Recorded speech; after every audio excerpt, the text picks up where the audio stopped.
So I wanted to record this just to document the process of me turning my closet into a closet booth for voiceover. That way I don't have to do voiceovers right here. I could do them in there. What's going on, everybody? It's June here, and welcome to my humble abode, my small working corner, my corner space, my headquarters, my... what am I trying to call this? This is a video that I've been wanting to do since February. Basically, right now, I'm here chilling in my closet booth that I built for myself for voice acting, voiceovers, the voice stuff. You know what? I'd have to say, I think it turned out all right. Not bad, you know what I'm saying? For the first spot. Essentially, I wanted to make this video to be able to show anybody who's watching it the process that I took, some of the equipment that I have to do voiceovers, and what got me into voice acting and what my dreams are with it, and you know, how far I'm looking to take it. So with that being said, let's get into it. And this is to go even further beyond.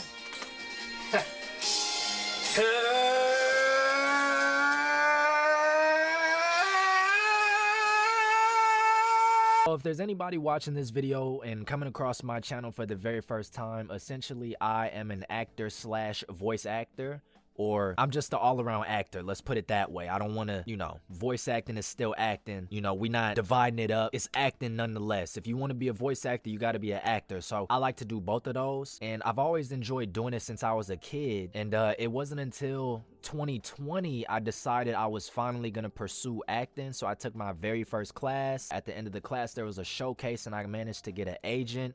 Blessed to have that in order to give me opportunities to audition for commercials. And then in 2021 I decided, I'm like, you know what, I want to be a voice actor as well. So I took my very first voice acting class this same time a year ago with Crispin Freeman. That was my very first voice acting class, and man, was it a good one to start. When I was in that class, it was like, what, 8 people? It was small. When I was taking that class, I looked at everybody else's setup. I was like, wait a minute. I don't think I belong here, because, like, you know, now I got the boost, so now it at least looked professional, you feel me? Before, when I did the class, I was recording on a Shure SM7B. I was recording in my bedroom, so it was like mad echoing. But at the time, I'm like, dude, I have one of the best quality mics on the market. This sounds beautiful.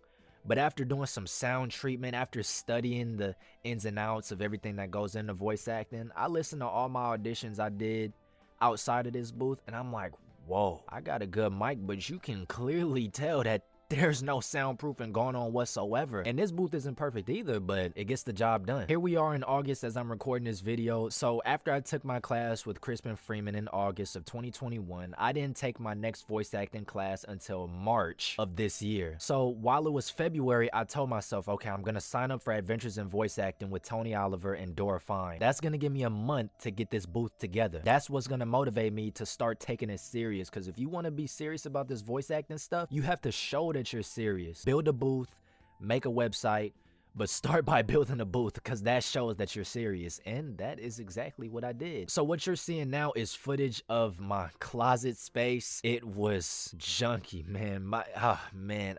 I have such a terrible habit of, with my closet, anything that I don't want, toss it in the closet. It's a chaotic mess. It's an organized mess. Like, I mean, none of it is organized, but me personally, it's my closet, so I know where everything is at. I mean, It's looking a lot neater. You can see the shelf is completely empty. And look at this side. Ignore the ceiling, it's a completely different color. I got the foam ready. I bought a lot of this foam from Amazon, spent a lot of money on that. I knew I didn't want to keep moving my Shure SM7B from my gaming setup over into my closet just to record. So I was like, this will probably be a good excuse to buy a new microphone and buy a new mic stand. This month, it's the Rode NT1. Boom, shakalaka.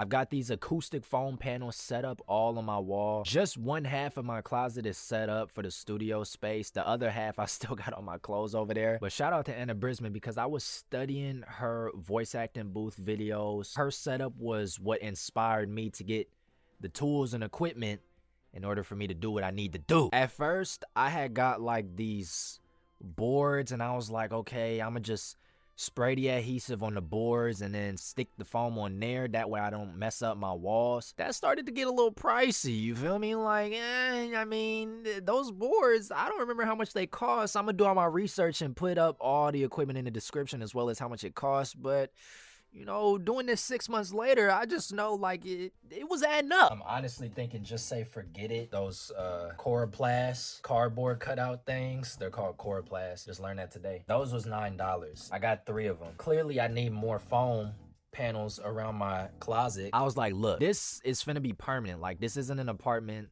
I'm blessed enough to live in a house, my parents' house. This is my bedroom that I've had since I was 6 years old. I'm 22 now. I'm like, whatever I do, I know for a fact it's not gonna change. Like, this isn't just some phase that I'm going through, even though I haven't done an audition in like 2 months, and I haven't taken a voice acting class since May with Mary Elizabeth McGlynn.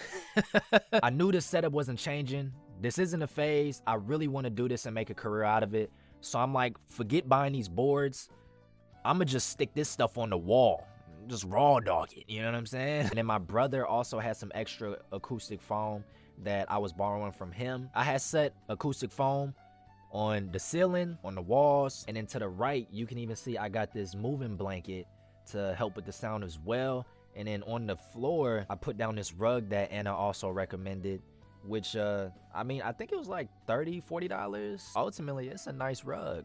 Now on to the equipment. She bullies me, give me a little bit. Beep beep beep beep beep. Before I was just using some AirPod Pros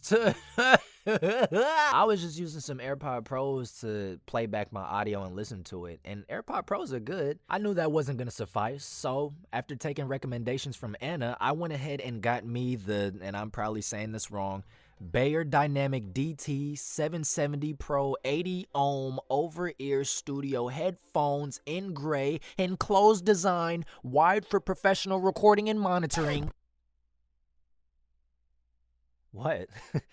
This is voice acting. You're supposed to read a script. Like, these are some really good noise canceling headphones. I definitely recommend them. And then after the headphones, we have got the interface. Yes. Now the world shall know the interface. Focusrite Scarlett 2i2 3rd Gen USB audio interface for recording, songwriting, streaming, and podcasting. But essentially, for anybody who is looking to upgrade their equipment for voice acting, and if you're like me and you was on the rise and trying to figure everything out, at one point you probably had a Blue Snowball, a Blue Yeti, or some type of USB microphone. Well, let me tell you something, my friend. If you want one of these microphones here, these condenser microphones, as they like to call it, you will need something to power that sucker. And to power this sucker here, I use this Focusrite. Now that bad boy that's flashing green every time I say something that's really mean on the, you need one of those preamps, and then you need a XLR cable to run from the preamp, which then goes directly into your microphone, and from there, you'll be able to sound just as good as a young voice actor who can take his voice and create stories and things of that nature. Oh, and then, I mean, yeah, I've also got these LED lights. That wasn't a part of it, but you know, Anna, she inspired so much of the setup. So if you're watching this, which I highly doubt, thank you. My booth wouldn't look the way it does without your help. For the most important tool of the trade, the Rode NT1. It's June's way. I mean, but yes, the microphone. This is just half the battle. And you know, after following a lot of voice actors on Twitter and joining that voice acting community on Twitter, I've learned a lot of stuff about audio, and your mic is a quarter of the battle, maybe half, you know what I mean? Like, there's you can have a good mic, but there's a lot of other stuff that goes into people being able to see that you have a good mic. It's like, yes, having a good microphone helps, but sound treating your spot is very essential. And seeing my auditions in the booth compared to outside the booth, I can see the difference, my boy. Not only that, mic technique is another thing. You don't want to be all up on the mic, busting it down, knocking out auditions. You feel me? Who gonna do it better than me? is June the best person to see? Like, that's all type of. Oh, and this boom stand or whatever, this mic arm, I almost forgot. This is a Blue Yeti one. It's actually compatible with the Shure SM7B, and it's also compatible with this Rode microphone. I also got this Rode pop filter because I got the kit for the Rode NT1, not to be mistaken for the NT1A. Thanks to Anna, I also got this cloth that I put here.